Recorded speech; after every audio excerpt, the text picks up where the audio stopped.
d'être là au milieu de nous. Que Dieu soit béni. Gloire à Dieu, sans plus tarder, je vais nous inviter à faire la lecture de la parole de Dieu. Est-ce qu'on peut se tenir tous debout, s'il vous plaît, pour faire la lecture de la parole de Dieu dans Actes chapitre 7, à partir du verset 51, et nous irons jusqu'au verset 60. Actes des apôtres, chapitre 7. J'ai lu la parole de Dieu. Homme au cou raide, incirconcis des cœurs et d'oreilles, vous vous opposez toujours au Saint-Esprit. Ce que vos pères ont été, vous l'êtes aussi. Lesquels des prophètes vos pères n'ont-ils pas persécutés? Ils ont tué ceux qui annonçaient d'avance la venue du juste, que vous avez livré maintenant et dont vous avez été les meurtriers. Vous qui avez reçu la loi d'après les commandements d'anges et qui ne l'avez point gardée. En attendant ces paroles, ils étaient furieux dans leur cœur et ils grinçaient des dents contre lui. Mais Étienne, rempli du Saint-Esprit, et fixa les regards vers le ciel, vit la gloire de Dieu et Jésus debout à la droite de Dieu. Et il dit, voici je vois le ciel ouvert, les cieux ouverts et le Fils de l'homme debout à la droite de Dieu. Ils poussèrent alors des grands cris en se bouchant d'oreilles et ils se précipitèrent tous ensemble sur lui. Ils le traînaient hors de la ville et les lapidèrent. Les témoins déposèrent leurs vêtements aux pieds d'un jeune homme, Saoul. Et ils lapidaient Étienne qui priait et disait, Seigneur Jésus, reçois mon esprit. Puis s'étant mis à genoux, il s'écria d'une voix forte, Seigneur, ne leur impute pas ses péchés.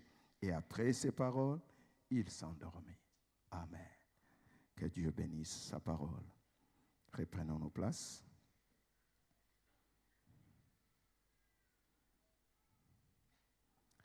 Gloire à Dieu.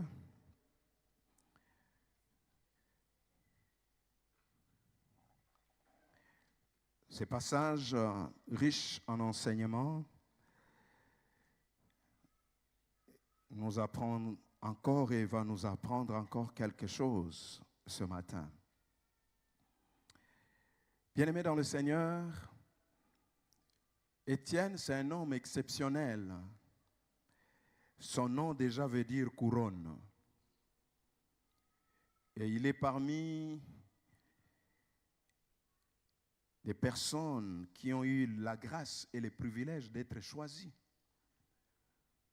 pour servir. Et c'était quelque chose d'extraordinaire. Il a été choisi parmi tant d'autres qui étaient là. Mais le choix a été porté sur lui pour servir. Mais aussi nous voyons déjà dans le chapitre 6, cet homme qui était choisi pour servir à la table, qui était choisi pour servir comme on peut aujourd'hui présenter comme un service, moindre service, dans lequel il n'y a pas beaucoup de considération, il n'y a pas beaucoup de visibilité. Mais grâce à l'Esprit de Dieu qui agissait en lui, cet homme qui pouvait être dans l'anonymat est sorti dans les places publiques. Ainsi, la Bible dit que par lui, il pouvait se faire des prodiges et des miracles. Et il prêchait la parole avec une telle puissance au point que ses ennemis ne pouvaient pas résister à sa sagesse. Il pouvait fortement persuader les gens au travers de la parole de Dieu et sous la puissance du Saint-Esprit. Et c'est un homme exceptionnel et extraordinaire. Mais nous trouvons également qu'après l'Acte chapitre 6, quand nous lisons, la Bible nous présente comme une forme de réveil qui a commencé au sein de l'Église. Il se faisait des prodiges, des miracles. L'Église grandissait et s'est développée davantage. Il y avait un grand réveil au sein de l'Église. C'était des moments de grande gloire, des moments merveilleux auxquels nous tous, vous et moi, nous aspirons. Que ces jours reviennent encore. Que ces jours reviennent encore où nous verrons des prodiges, des miracles s'opérer. Les gens être touchés par l'évangile, tomber par terre, pleurant, criant. le secours de Dieu pour leurs péchés et voir à nouveau l'Église, le christianisme gagner du terrain. Voir même, il est même dit dans ces passages, que même les sacrificateurs, vous vous imaginez ça? Les sacrificateurs se convertissaient. Donc c'était un grand réveil au milieu du peuple. Des sacrificateurs, des grands religieux, de maîtres de la loi. Parmi cette équipe sacerdotale, il y avait des gens qui se convertissaient. Et un grand réveil régnait pendant ce moment. Le chapitre 7 nous donne l'autre face des choses. C'est que malgré ces grands réveils, le grand réveil qui régnait n'a pas épargné l'Église de la persécution, des tribulations, des moments d'épreuve et de souffrance. J'aimerais dire en passant que la gloire dans notre vie n'attire pas que les amis, mais aussi les ennemis. La gloire dans notre vie n'attire pas que la célébrité, mais aussi l'adversité. Comme nous pouvons voir dans ces passages, Étienne fut arrêté et traîné dans les tribunaux. Accusé d'avoir blasphémé, dire les choses contre Moïse et contre Dieu. Et c'est là où il se trouve, dans une situation très difficile. Un moment de grande adversité. Mais curieusement,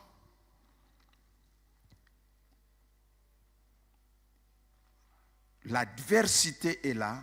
Il y a une forte adversité, une forte opposition.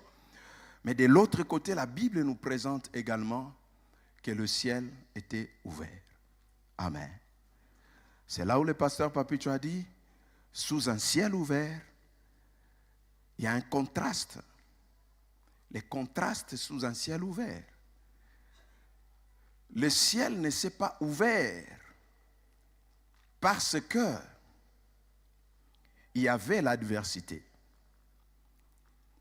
Mais avant même qu'il y ait lapidation, tout ce qu'il a connu, le ciel était ouvert. Bien-aimés dans le Seigneur, chaque fois dans votre vie, il y a présence d'adversité, sachez que votre ciel est ouvert. L'adversité n'a pas ouvert le ciel, mais l'adversité était un signe que le ciel, son ciel à lui, Étienne, était ouvert. Il était sous un ciel ouvert. Et sous un ciel ouvert, Étienne connaît l'adversité, la souffrance, la persécution. Il traverse ce que l'on peut dire un mauvais quart d'heure. Mais sous un ciel ouvert. Chaque fois qu'il y a l'adversité, dites-vous, mon ciel est ouvert. Puisque le ciel était ouvert, il y avait un sérieux problème, c'est que Étienne, dans l'adversité, il n'arrivait pas à voir, avec ses yeux physiques, avec les yeux humains, il ne pouvait pas voir le ciel qui était ouvert. Voilà pourquoi il a fallu le Saint-Esprit. La Bible dit, Étienne, rempli du Saint-Esprit, fixa les regards, vit. Il fallait une capacité surnaturelle qui pouvait le permettre, dans cette adversité, à voir le ciel ouvert. Il ne pouvait pas le voir avec ses propres moyens. Il ne pouvait pas voir cette réalité avec ses propres moyens. Avec ses yeux physiques, il voyait la réalité terrestre. Il voyait la rage, la fureur, la colère de ses ennemis. Mais il a fallu l'onction de Dieu pour que ses yeux spirituels s'ouvrent et pour qu'il soit connecté aux réalités du ciel ouvert. Qu'il voie ce que ses ennemis ne voyaient pas. Ceux qui le persécutaient ne voyaient absolument rien. Le persécuté voyait ce que les autres ne voyaient pas. Les gens qui vous combattront dans la vie, ce n'est pas ceux qui voient quelque chose, c'est ceux qui ne voient rien. C'est ceux qui ne voient absolument rien. C'est eux.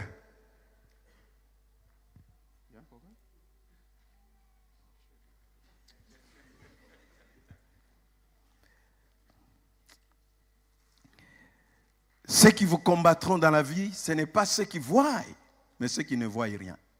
Ceux qui ont combattu Joseph, ce n'est pas ceux qui voyaient quelque chose, mais ceux qui ne voyaient rien. Ses frères ne voyaient pas ce que Joseph voyait.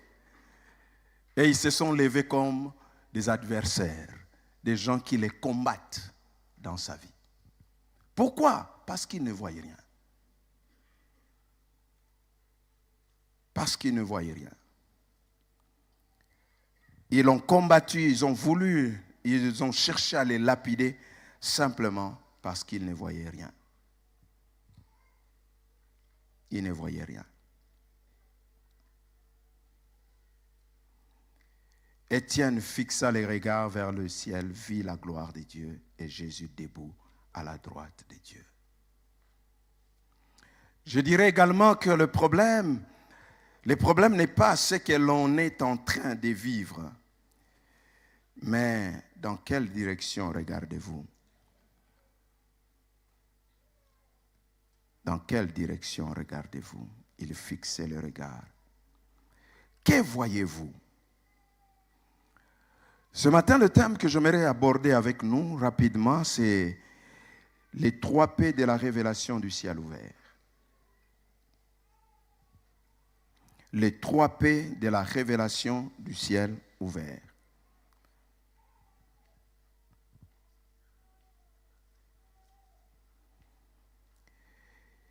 Et que voyez-vous? Le problème, ce n'est pas la présence. Le problème n'est pas ce que vous êtes en train de vivre, mais dans quelle direction vous regardez. Nous l'avons dit il y a quelques dimanches, dans quelle direction regardez-vous?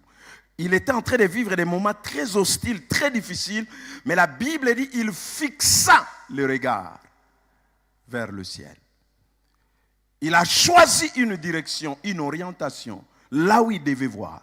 Mais j'aimerais dire encore ce matin, le problème n'est pas de regarder, mais de voir. Parce qu'on peut regarder sans voir. On peut regarder sans voir ce qu'il faut vraiment voir. Alors, que voyez-vous?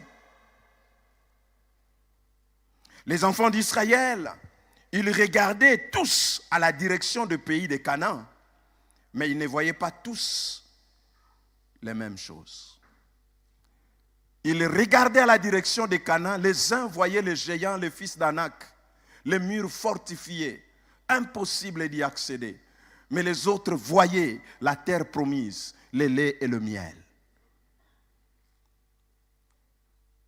Que voyez-vous? Parlant d'Étienne, la Bible dit, il vit la gloire de Dieu et Jésus debout à la droite de Dieu. Dans l'adversité, dans la souffrance, la Bible dit, il vit la gloire de Dieu. Il vit la gloire de Dieu. Pourquoi Dieu donne à son serviteur la révélation de sa gloire dans la souffrance? C'est pour les rendre plus conscients de la gloire à venir que des souffrances du temps présent. Amen.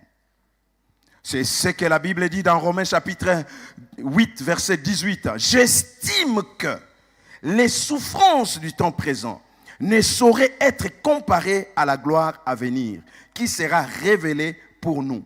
J'aime la parole, la version Summer dit ceci. J'estime d'ailleurs qu'il n'y a aucune commune mesure entre les souffrances de la vie présente et la gloire qui va se révéler en nous. J'estime qu'il n'y a aucune commune mesure. C'est comme si il prend la balance, il essaie de mettre là la souffrance et il met là la gloire. Le poids de la gloire pèse tellement lourd que la souffrance est tellement légère. La souffrance, elle est tellement légère, elle ne pèse pas. Il dit, il n'y a pas de commune mesure. on dirait en termes d'aujourd'hui, il n'y a pas photo entre la souffrance du temps présent et la gloire à venir. Que vois-tu au sein de ta souffrance, de ta douleur? Tu vois cette souffrance comme la finalité de toutes choses, comme la fin de tout, ou tu vois cela comme la gloire que Dieu réserve pour toi? J'estime que la souffrance du temps présent. Qu'est-ce que tu vois? L'adversité ou la gloire que Dieu réserve pour toi? La version catholique dit ceci: car j'estime que les souffrances du temps présent sont sans proportion avec la gloire à venir qui sera manifestée en nous. Sans proportion. Le problème, c'est qu'ici, nous devons nous concentrer sur la proportion.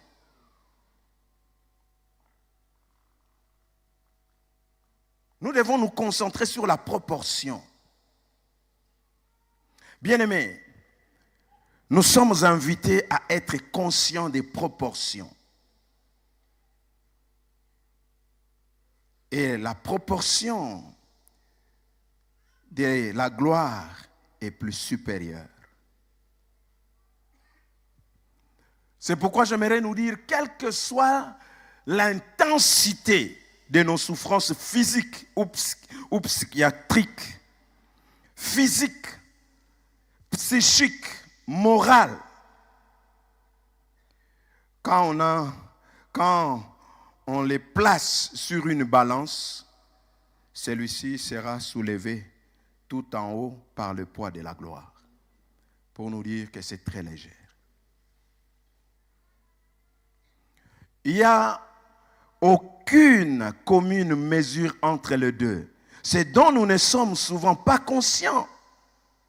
Nous pensons que notre souffrance, c'est la fin du monde. Mais il n'y a pas de commune mesure. Nous oublions très souvent que notre souffrance est temporaire. Est temporaire. Nous oublions très souvent que notre souffrance est passagère. Et elle est même courte comparée à la gloire à venir. Nous avons l'impression que non, notre souffrance est éternelle. Non, la gloire de Dieu est éternelle. Notre souffrance est passagère.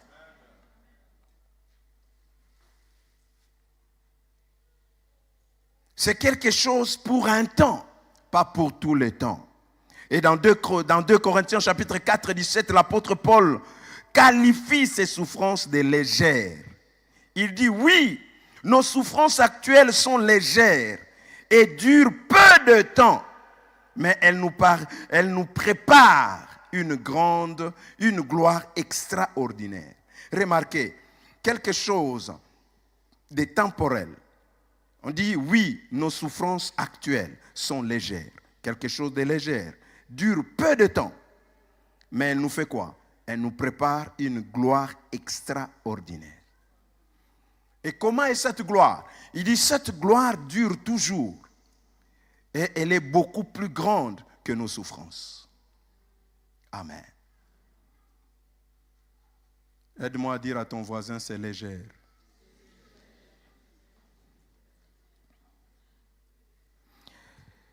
La souffrance est pour une durée déterminée. Mais la gloire, c'est pour une durée indéterminée. Il y a toujours des CDI et des CDD. Alors quand tu regardes ta souffrance, tu dois dire, tu es dans un contrat CDD. Durée déterminée. Et quand tu regardes la gloire qui t'est réservée, tu dis, je suis sous un contrat de durée, de la gloire, d'un durée indéterminé. CDI. CDI, c'est pour la gloire. CDD, c'est pour la souffrance. Et celui qui comprend cela, il se focalise sur ce qui va durer éternellement.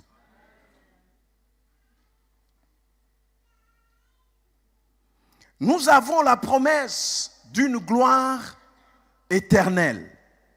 Quoique nous vivons ou nous traversons des souffrances passagères. Et il est même dit que ces souffrances passagères, légères, ils sont là pour nous préparer à la gloire éternelle.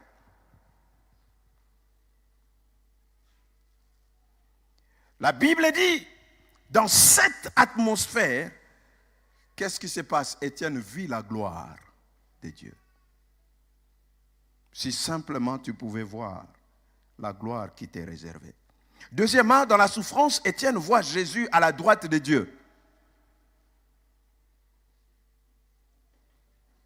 Il voit la gloire, mais il voit aussi Jésus debout à la droite de Dieu. J'aimerais te dire, dans tes souffrances, dans tes peines, qui vois-tu? Qui vois-tu dans la souffrance? Dans un film, il y a des acteurs et il y a des réalisateurs. Dans le théâtre, il y a toujours des metteurs en scène et des acteurs, de ceux qui sont choisis pour jouer un rôle, afin que le but du réalisateur soit atteint.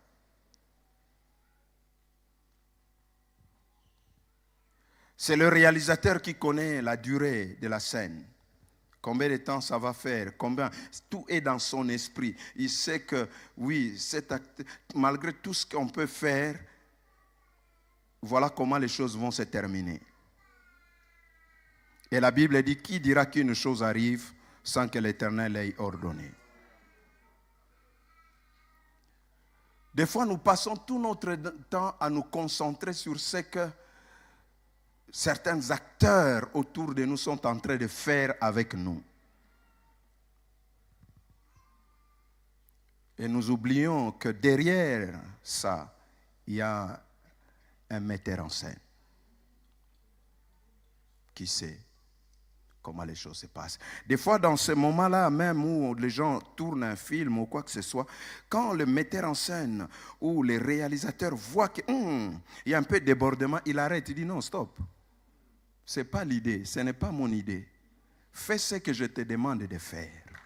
C'est comme ça que Dieu a fait avec Satan par rapport à Job. Job pouvait vouloir dire, oh, stop. Non, non, non. Dans le rôle que tu as à jouer, ça se limite là. Ne déborde pas. Alors concentre-toi sur le réalisateur, sur le metteur en scène. Ne te concentre pas sur ces acteurs, sur les souffrances, les circonstances difficiles, sur les diables et ses démons, sur toutes ces choses. Ce ne sont que des acteurs derrière lesquels Dieu est en train de diriger et de conduire pour ton bien du reste. Alors il montre devant ces acteurs qui voulaient lapider Étienne, Dieu montre à Étienne le metteur en scène. Concentre-toi sur lui. Celui qui va décider de la durée du film, à quel moment il faut couper l'action. Concentre-toi sur lui. Des fois, nous passons tout notre temps à nous concentrer sur autre chose. Qui est le metteur en scène? Qui dira qu'une chose arrive sans que le Seigneur l'ait ordonné? Et chaque fois que Dieu permet quelque chose dans ta vie, de dur, de difficile, sache qu'il veut te changer de niveau. Tu n'as pas compris. Je dis simplement, Dieu veut te changer de niveau ou te changer de dimension. Il voulait changer de dimension à Étienne, quitter la dimension terrestre pour l'amener dans les dimensions célestes.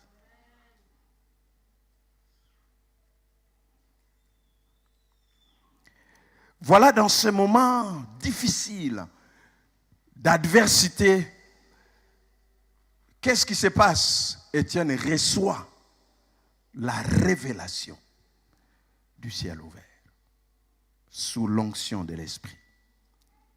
Laissez-moi nous dire que le Saint-Esprit, la plénitude du Saint-Esprit ne nous évitera pas la souffrance, mais nous permettra de recevoir la révélation. Ça ne nous évitera pas la persécution, mais ça nous permettra de recevoir la révélation. Étienne va recevoir la révélation du ciel ouvert.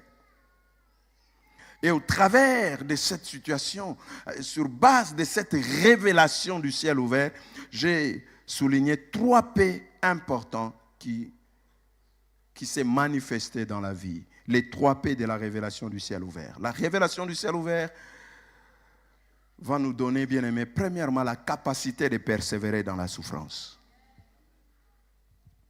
La capacité de persévérer dans la souffrance. Hébreux chapitre 10, verset 36 dit ceci.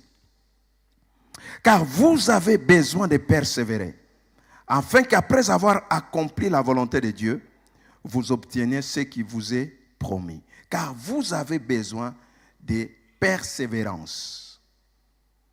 Car vous avez besoin de persévérance, afin qu'après avoir accompli la volonté de Dieu, vous obteniez ce qui vous est promis. Par ces passages, nous comprenons que nous devons posséder une qualité indispensable dans notre vie chrétienne, la persévérance. Il dit, vous avez besoin de la persévérance. Si vous voulez obtenir les promesses, vous voulez vivre la réalité du ciel ouvert, vous avez besoin de la persévérance. La persévérance est un besoin criant de notre génération. C'est un besoin criant de notre temps. C'est la qualité essentielle dont nous avons besoin pour grandir spirituellement. Dont nous avons besoin pour entrer dans notre destinée. Ou même pour rester dans l'appel de Dieu pour notre vie. Nous avons besoin de la persévérance. Nous avons besoin de cela. Il y a 2 mots grecs qui sont employés pour traduire cette idée de persévérance. Il y a le mot makrothumia.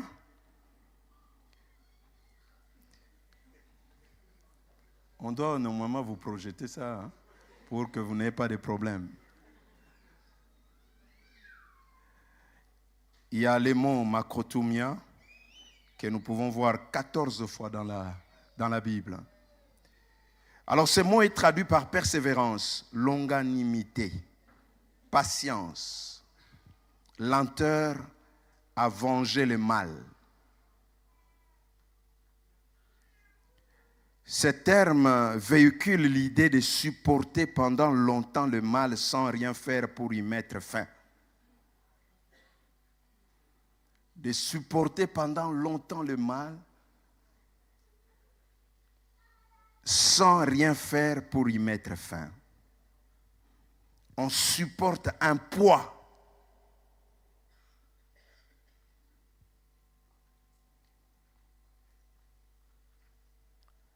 Le deuxième mot que nous voyons, c'est hypoméné, qui est plus de 32 fois revient dans la Bible. Et c'est le seul mot qui se trouve dans les évangiles.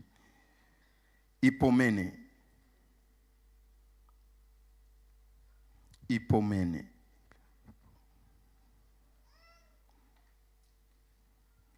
Alors ce mot hypoméné, qui se trouve plus de 32 fois et qui revient, et le seul qui est trouvé dans les évangiles, est traduit par persévérance, fermeté, constance.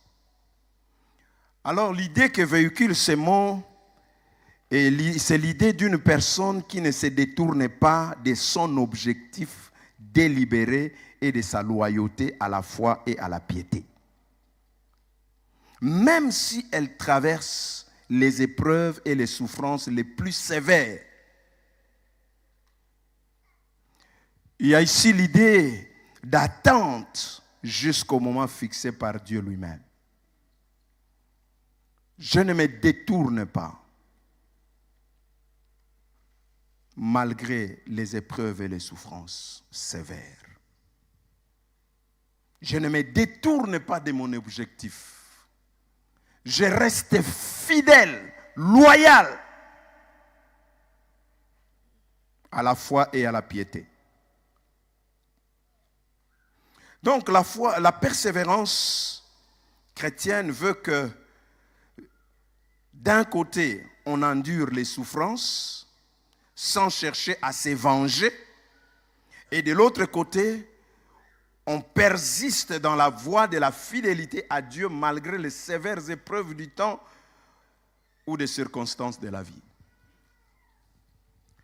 J'endure la souffrance sans chercher à me venger, mais aussi j'endure la souffrance en restant fidèle à la foi, fidèle à Dieu,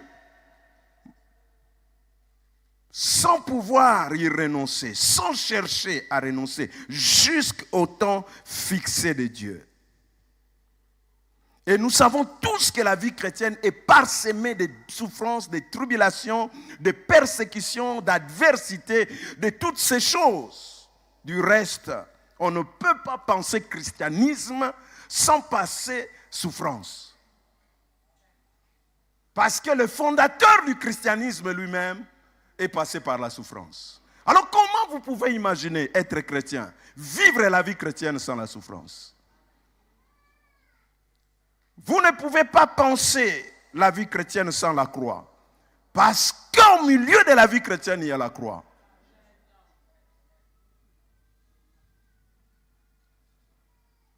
Annuler la croix de la vie chrétienne n'est plus la vie chrétienne. Le christianisme est christianisme parce qu'il y a la croix. Voilà pourquoi la révélation du ciel ouvert nous donne la capacité de persévérer. Comme Étienne, il a persévéré dans ses souffrances, sans renoncer, sans nier sa foi. Il est resté fidèle. Il est resté fidèle. J'aimerais peut-être nous déranger ce matin, mais sachez qu'il y a d'autres choses que Dieu ne nous épargnera pas de cela. Nous devons les vivre. Nous devons les expérimenter. Nous devons passer par là.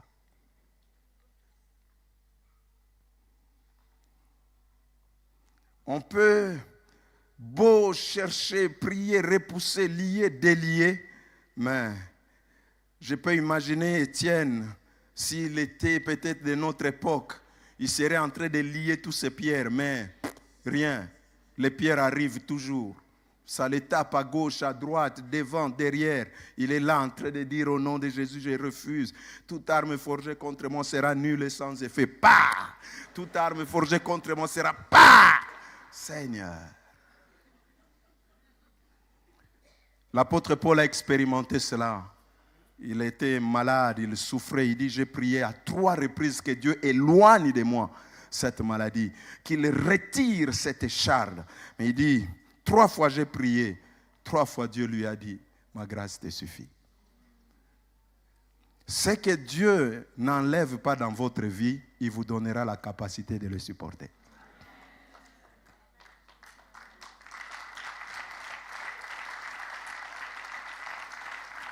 L'adversité que Dieu n'écarte pas sur votre chemin, il vous donnera la capacité de le supporter. Il dit, ma grâce te suffit.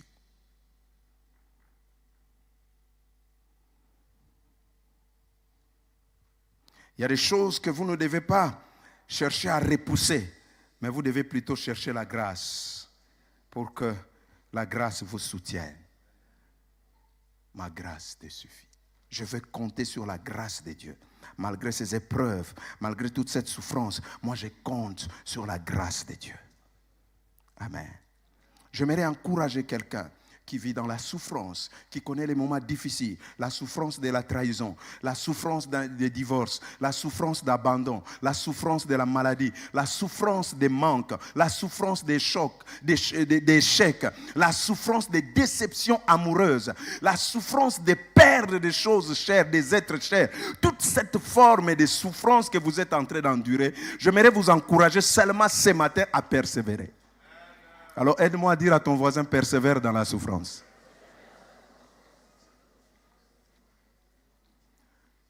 Non, pleurer, je t'encourage de pleurer, mais persévère.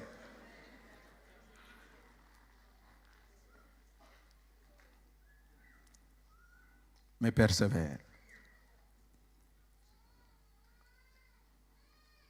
Tu dis, c'est dur. Oui, mais persévère. Curieusement, cet homme que Dieu a utilisé avec puissance, il n'a pas écarté la souffrance de son chemin. Dieu n'enlève pas, mais il lui donne la capacité de persévérer, d'endurer cela.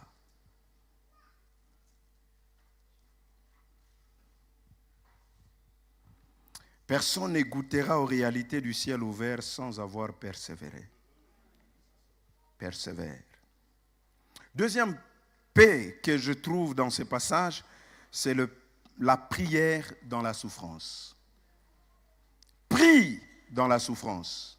Jacques chapitre 5, verset 13 dit une vérité très importante. Il dit, quelqu'un parmi vous est-il dans la souffrance?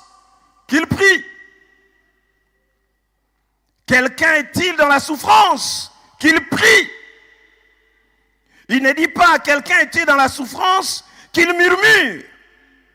Quelqu'un est-il dans la souffrance? Qu'il se révolte contre Dieu. Quelqu'un est-il dans la souffrance? Qu'il se lamente. Ou qu'il se rebelle. Mais qu'il prie. Qu'il prie. J'aimerais t'encourager aujourd'hui de prier. Prie. Dans la souffrance, prie. Ne te lamente pas. Ne te révolte pas. C'est vraiment trop, prie. Même si tu ne sais plus quel mot dire, heureusement, Dieu nous a donné les parlants en langue. Quand nous n'avons plus des mots intelligibles, les mots, Seigneur, les mots français qu'il faut, Dieu, le Saint-Esprit vient à notre aide. Par des soupirs inexprimables, on commence à parler en langue pour nous fortifier. Dans la souffrance, prie.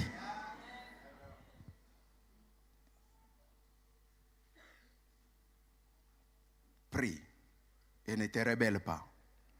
L'erreur des enfants d'Israël et qui a fait qu'ils puissent passer à côté de ce que Dieu a prévu pour eux, parce que eux, dans la souffrance, ils prenaient l'option de murmurer.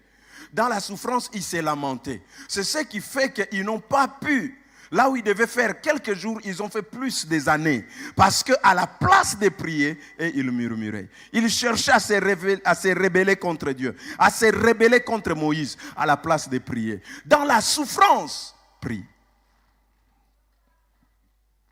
La souffrance est dure à vivre. Peut-être vous ne l'avez jamais connue. Mais posez à nous les questions. Nous savons c'est quoi la souffrance.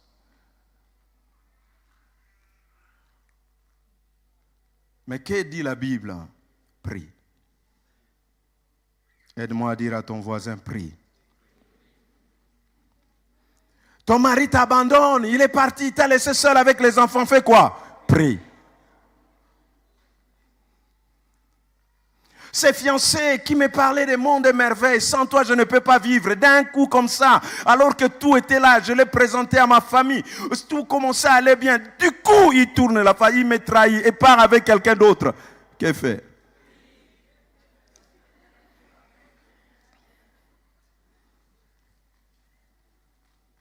Trahi, rejeté, abandonné. Qu'est-ce que je dois faire? Prie. La souffrance de la trahison te fait souffrir, ça te fait pleurer. Pleure, mais prie. Mais prie. Quelqu'un est-il dans la souffrance? qu'il prie. Je ne sais pas de quelle souffrance. Est-ce que souffrance physique? Prie. Souffrance morale? Prie. Souffrance émotionnelle? Prie. Souffrance sentimentale? Prie. Prie. Souffrance de chômage? Prie. Souffrance de célibat? Prie.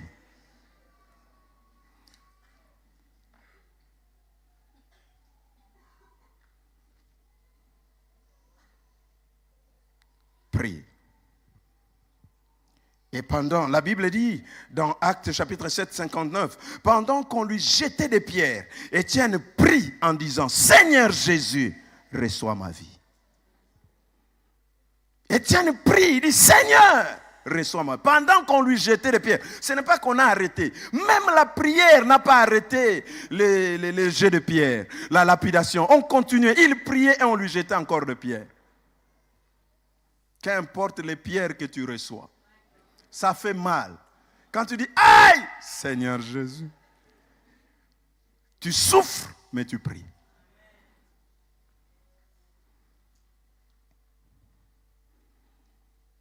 Il priait et il dit, Seigneur, reçois ma vie, reçois mon esprit. Et parole de vie dit, reçois ma vie. Étienne ne demande pas que le Seigneur éloigne cette souffrance, mais il remet sa vie entre les mains du Seigneur. Il dit, reçois ma vie, je te remets ma vie. C'est-à-dire, je place ma vie sous ta souveraineté. Sous ta souveraineté. Tu es un Dieu souverain. Si tu penses qu'il est beau pour moi de partir, je laisse ma vie entre tes mains. Prends ma vie. Si tu penses qu'après ce moment, je dois ressusciter, prends ma vie. Si tu penses qu'à ce moment ici, tous les pierres vont commencer à passer à gauche et à droite, prends ma vie. Je place ma vie sous ta souveraineté. Et ça, c'est la grande difficulté que les chrétiens ont à faire. Parce qu'on nous a appris que quand on sent des choses comme ça, il faut se lever, commencer à combattre, commencer à repousser. Au lieu de se placer sous la souveraineté de Dieu. Dieu est souverain. Je mets ma vie sous ta souveraineté. Fais de moi ce que tu veux. Je sais que ce n'est pas facile. Vous savez que Jésus a connu ces choses. Il a été affronté à cette réalité de prier dans la souffrance et à Gethsémane. Et des fois, on n'a plus de mots. Des fois, on ne sait plus quelle prière faut-il faire. Jésus se retrouve dans ce dilemme et dit, Père, si c'est possible, éloigne de moi cette coupe. Éloigne de moi. Mais toutefois, pas ma volonté, la sienne. Toutefois, il y a une lutte, il y a un combat, des moments de vouloir dire, je ne veux pas que ça s'éloigne. Mais il y a aussi une lutte qui dit, non, il faut rester là. Mais prie.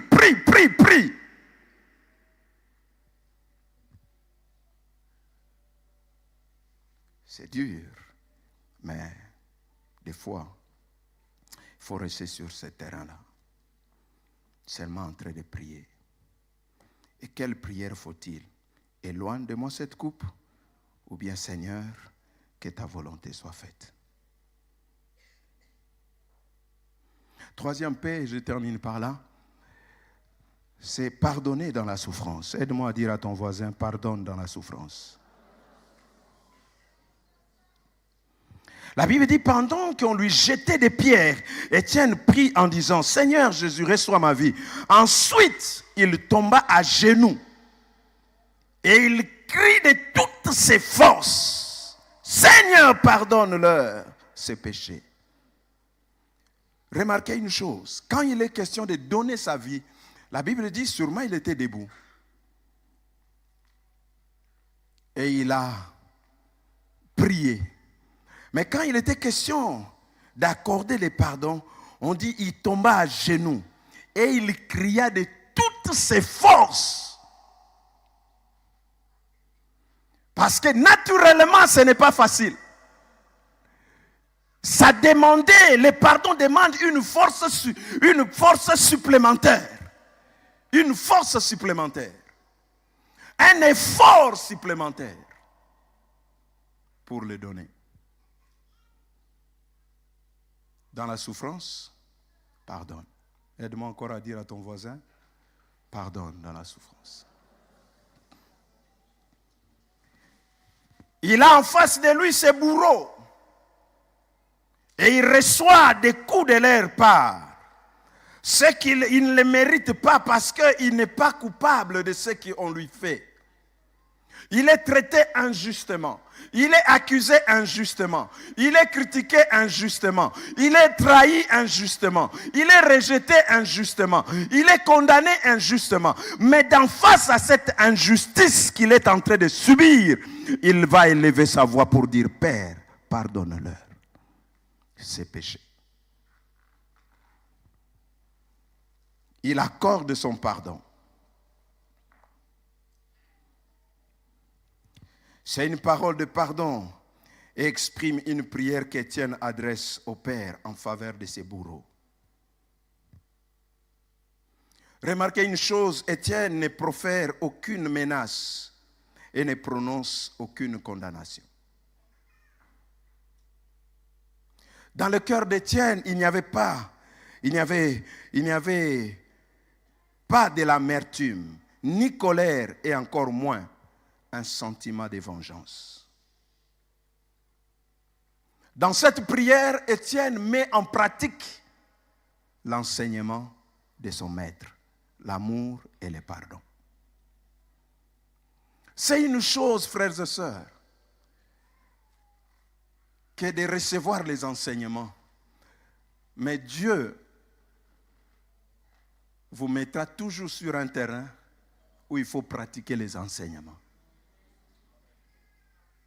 Car la force du pardon n'est pas de le chanter. La force du pardon n'est pas de le chanter, mais de le vivre. C'est-à-dire de savoir le donner et savoir le demander.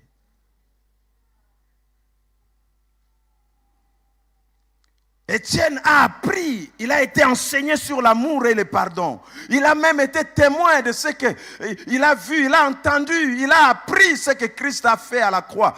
Comment son maître a réagi en face de ses bourreaux. Comment il leur a donné le pardon. C'était facile de savoir cela, mais c'était difficile d'appliquer cela.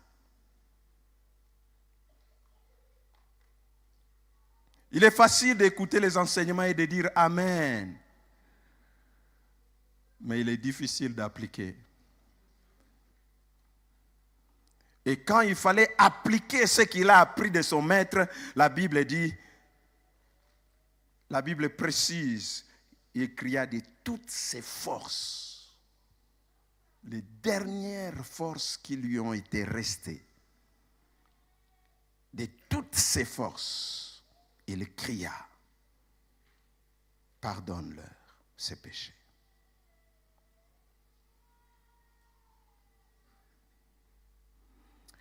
Il se souvient que Jésus-Christ, que je suis en train de voir debout, est mort et aussi mort pour ses bourreaux. Alors je leur accorde mon pardon. J'aimerais dire, le pardon n'annule pas la douleur, mais nous permet de la supporter sans désirer la vengeance.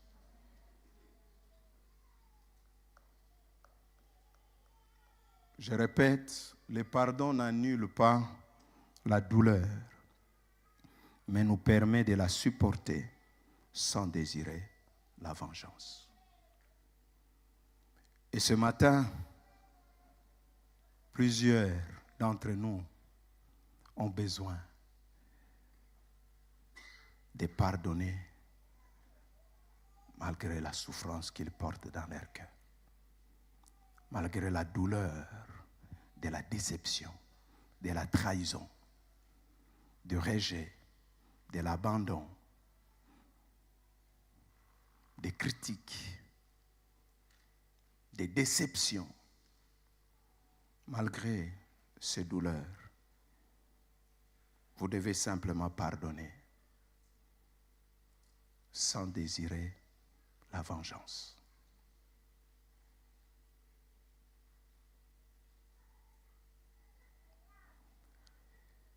Dans la souffrance, dans l'adversité, sous un ciel ouvert, nous devons persévérer. Nous devons prier. nous devons pardonner.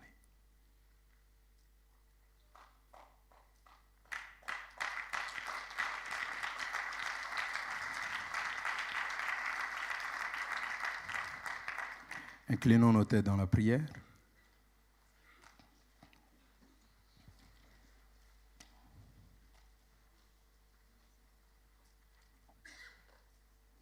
Je ne sais pas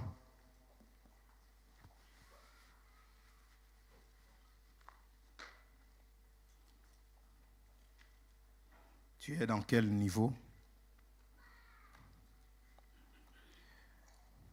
par rapport à la souffrance que tu es en train de vivre, que tu es en train de subir.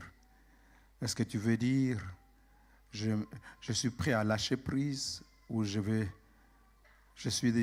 besoin de cette paix, du paix de la persévérance? Est-ce que j'ai besoin de paix de la prière? Est-ce que j'ai besoin de paix du pardon? De quelle paix avez-vous besoin dans ce temps de souffrance?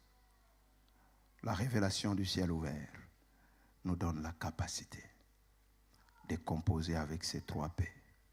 Persévérer dans la souffrance, prier dans la souffrance, pardonner malgré la souffrance.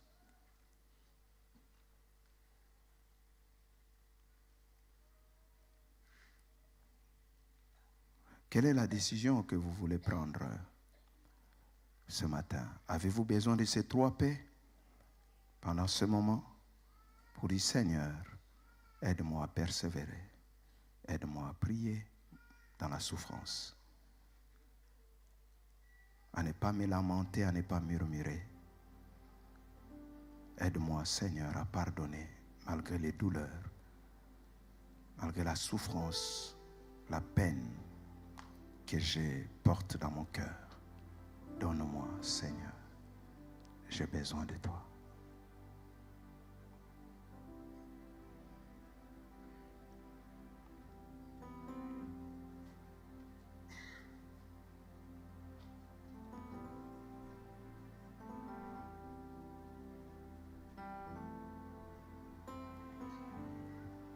Et je chante, je te loue, malgré les temps difficiles, dans la peine et la souffrance. Et je chante, je te loue,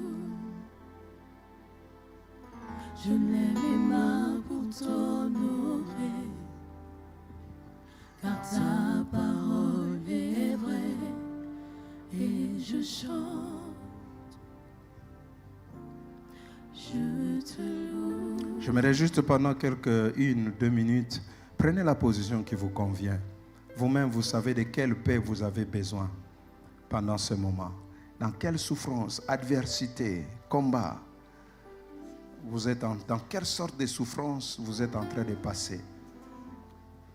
Et de quelle paix vous avez besoin. Ou vous voulez dire à Dieu, Seigneur, j'ai besoin que tu m'aides à persévérer. J'étais prêt à lâcher prise. J'étais prêt à abandonner. J'étais tellement découragé. J'ai besoin que tu m'aides. Sens-toi libre. Si tu veux être debout, soit à genoux. Sens-toi libre pendant ces quelques minutes de parler à Dieu. Est-ce la paix de la prière où tu étais découragé par rapport à la prière? Tu as tourné les dos, tu as dit je ne vais plus prier, la souffrance est tellement atroce, non, je ne vois plus pourquoi je dois prier. Je n'ai plus de mots, je ne sais plus quoi dire. Tu veux simplement dire ce matin, Saint-Esprit de Dieu, donne-moi la capacité. Donne-moi la capacité, donne-moi les capacités de persévérer. Donne-moi la capacité de prier. Donne-moi la capacité de pardonner. Donne-moi la capacité de prier. Donne-moi la capacité de persévérer. Donne-moi la capacité de pardonner. Donne-moi la capacité de persévérer. Donne-moi la capacité de prier. Donne-moi la capacité de pardonner. C'est dur, c'est lourd, mais donne-moi la capacité. Donne-moi la capacité. Je me place sous ce ciel ouvert. Je demande à ce que le Saint-Esprit de Dieu me donne la capacité de persévérer, la capacité de prier, la capacité de pardonner. C'est lourd, ça pèse lourd, ça fait mal, c'est douloureux, ça fait mal. J'ai la souffrance dans mon cœur et il y a une peine au-dedans de moi-même. Il y a quelque chose qui pèse dans mon cœur. Mais donne-moi la capacité de persévérer. Donne-moi la capacité de prier encore. Donne-moi la capacité de pardonner véritablement. Je me remets entre tes mains. Je me remets entre tes mains. Seigneur, tu sembles être loin, à des milliers de kilomètres. Aujourd'hui,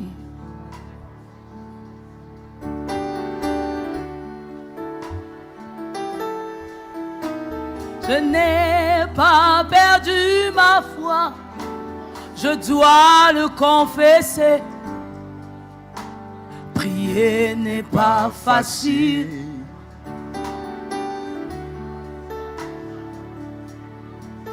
Je ne sais comment le dire, ni par où commencer.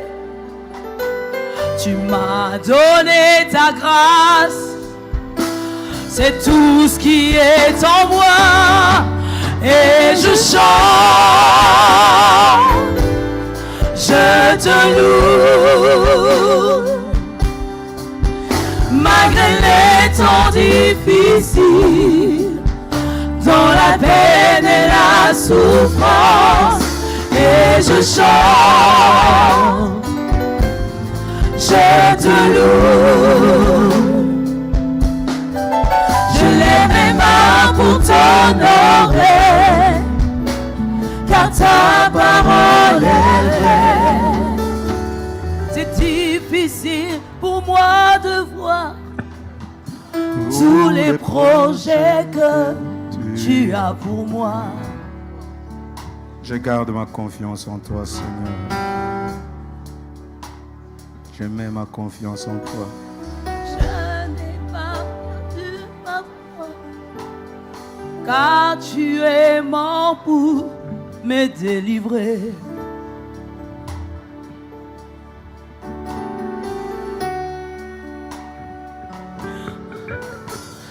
J'ai mis ma confiance en toi, car tu es mort pour me délivrer.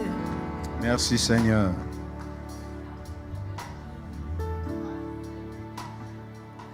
Seigneur, tu sais c'est par quoi chacun de nous est en train de passer. Tu connais la souffrance qui est en train de ronger les cœurs. Tu connais les raisons de ces larmes et de ces pleurs. Tu connais les adversités dans lesquelles ton peuple est en train de traverser.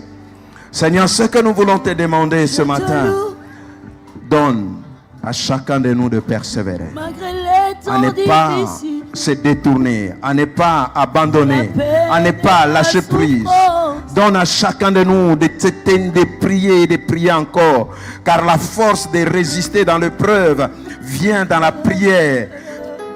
Donne à chacun de pardonner, de ne pas désirer la vengeance, le menace, la condamnation, mais Seigneur, de pardonner véritablement.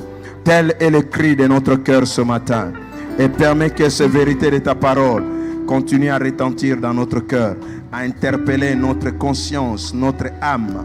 Oui, Seigneur, nous voulons vivre pleinement la réalité du ciel ouvert cette année.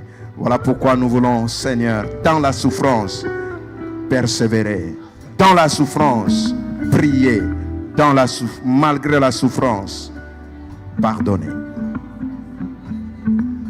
Merci Seigneur pour ta parole.